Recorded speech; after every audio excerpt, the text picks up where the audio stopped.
Hey everyone and welcome to Techcravers. Today we got a brand new hacking guide for the new 2DS XL, new 3DS and new 3DS XL handhelds. A lot have changed since my last guide and I genuinely believe that it's now easier than ever to hack these systems. This guide works for all regions, though certain systems like Korean models may require slightly different steps, but don't worry, I'll explain exactly when and how to handle these situations when we get there. This guide is designed for the latest firmware, which is 11.17.0-50, so if your system is on that version, you're good to go. But now, without any further delay, let's get started.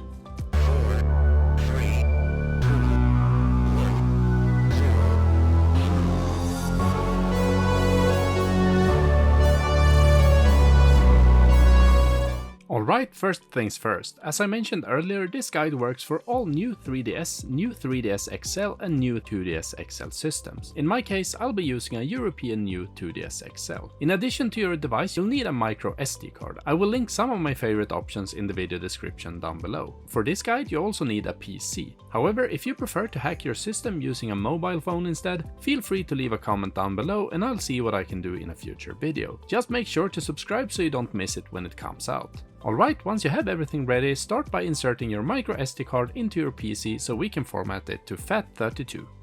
And to format the SD card correctly, you need a program called GUI Format or FAT32 Format. I'll include a link to the program in the video description. All you need to do is to select your SD card from the drop-down menu, then click on Start and the process will take a few seconds. And since you don't need your micro SD card inserted into your system during this process, you can take a moment to open settings on your new 2DS or new 3DS console and check your current firmware version. For example, mine is 11.4.0 as you can see, and there's a VER in front of the version number, which indicate that this is the original firmware with no previous modifications. The E at the end means it's a European unit. Next, make sure your device is connected to the internet, then go to Other Settings, scroll all the way to the right and select System Update. Confirm by pressing OK and then Accept on any pop-up messages that appear. It's a good idea to plug in the charger during this update process to prevent the device from shutting down unexpectedly. Your device will now download and install the latest software. This process may take a few minutes, so feel free to grab a drink or something and take a short break while you wait.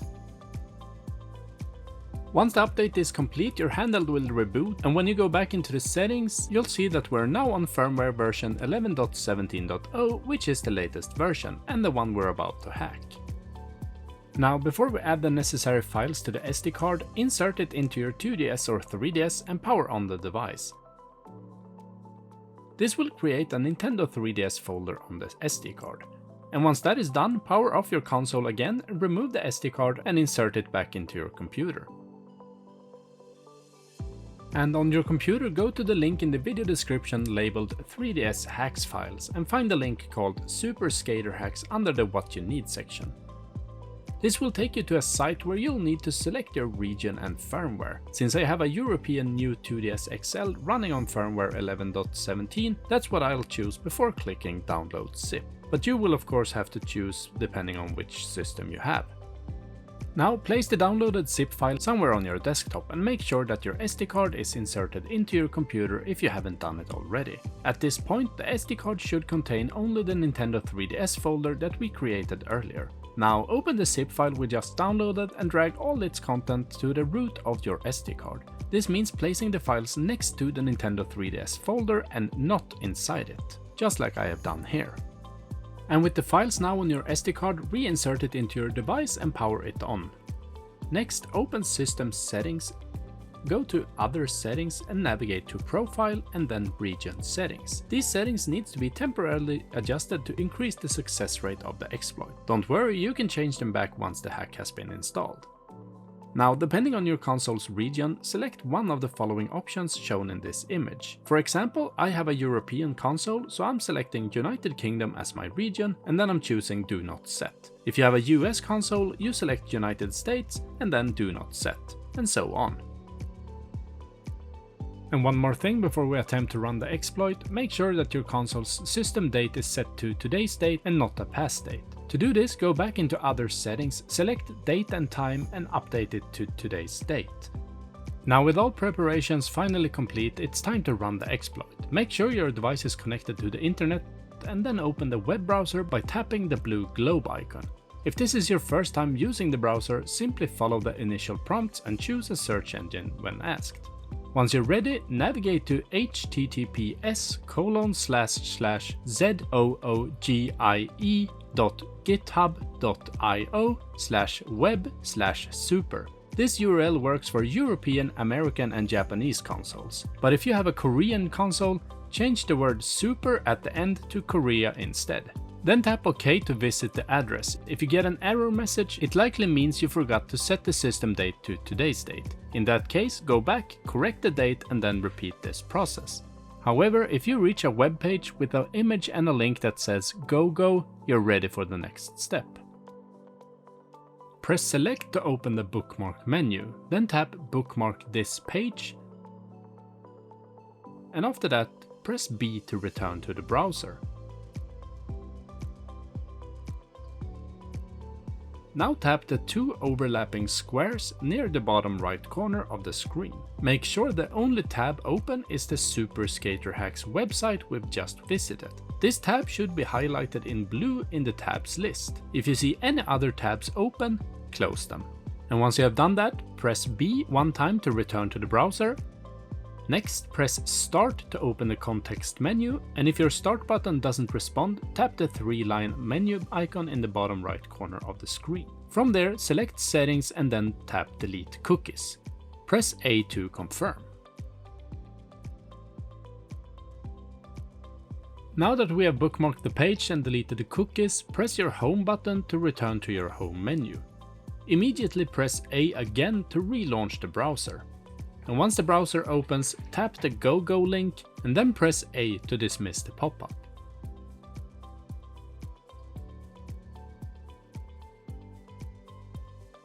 And at this stage the exploit will attempt to run, and this is a delicate process, so a lot can go wrong. You'll notice that the bottom screen will start flash through different colors. Ideally it should cycle through without getting stuck. However, if the screen freezes on a specific color, you need to follow different steps depending on the color. For example, as you can see here, mine froze on a yellow page. If this happens, hold down the power button until the device turns off. Then power it back on, open the web browser and try tapping Go again. If, however, the screen freezes on a red screen, you'll need to redo all the steps from bookmarking the page onward. Luckily, my second attempt was more successful, and as you can see, this time it took me straight into the Homebrew launcher. From here, all you need to do is to tap nim ds-fax from the list of available Homebrew apps,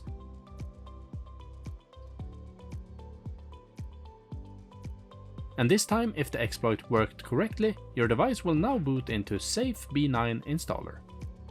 When prompted, enter the key combination shown on the top screen to install boot 9strap. Once the installation is complete, press A to reboot your console. Your console should now boot into Luma 3DS configurations menu. This menu allows you to adjust settings for the Luma 3DS custom firmware, which can be helpful for customization or debugging later on. But for the purpose of this guide, leave all the options at their default settings. Don't check or uncheck anything. Instead, press Start to save and reboot.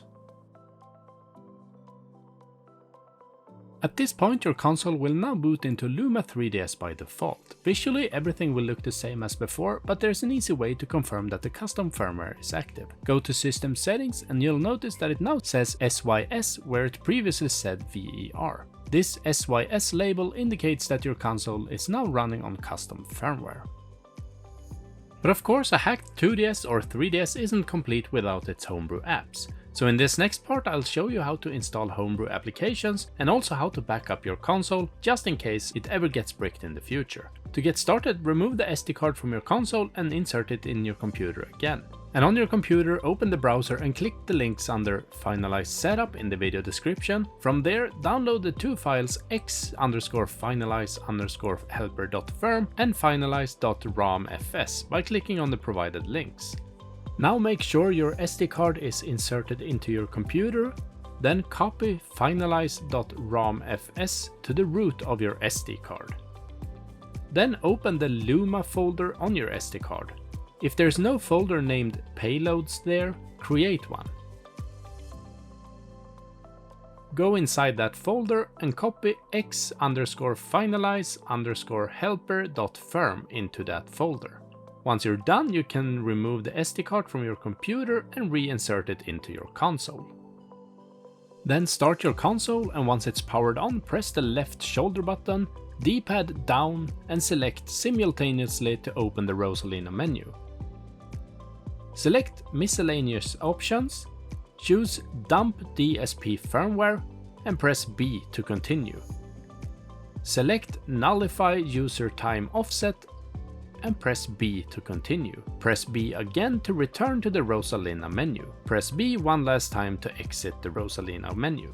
By doing this, you're syncing your 3DS internal clock with the correct time and dumping the sound firmware, which is essential for some homebrew apps to use sound properly. And now, last but not least, power off your console, hold X, and while holding X, power the console back on. This will launch God Mode 9, which we will use to install the recommended homebrew apps. If prompted to create an essential files backup, press A to confirm, and once the process finishes, press A to continue. If prompted to fix the RTC date and time, press A to do so, set the correct date and time, and then press A again to continue. When you reach the start page of God Mode 9, press Home to open the action menu. Scroll down to Scripts and hit A. Then select Finalize and hit A again. God Mode 9 will now start backing up your NAND and installing necessary homebrew apps. Follow any prompts you encounter by pressing A to confirm or entering the specific button combinations to complete the installation.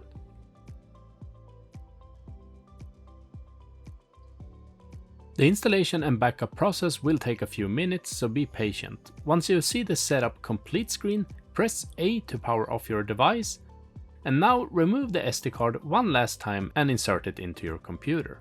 On your SD card, open up the GM9 folder and locate the Backups folder. Copy this folder to a safe location on your computer, or even better, an external hard drive. It's also a good idea to store a copy in a cloud storage for extra security. These backup files are crucial. They can restore your 3DS if it ever gets bricked in the future. Once you safely copied the backups folder to your computer, open the folder and delete the two files with sysnand in their names. This will free up some valuable space on your SD card. After doing that, you can remove the SD card from your computer and insert it back into your new 2DS or new 3DS console. And finally, when you start your console with the SD card inserted, you will be greeted by a bunch of new present icons on your home screen. These are the homebrew apps that the God Mode 9 script installed for us, giving us access to a variety of new tools and features.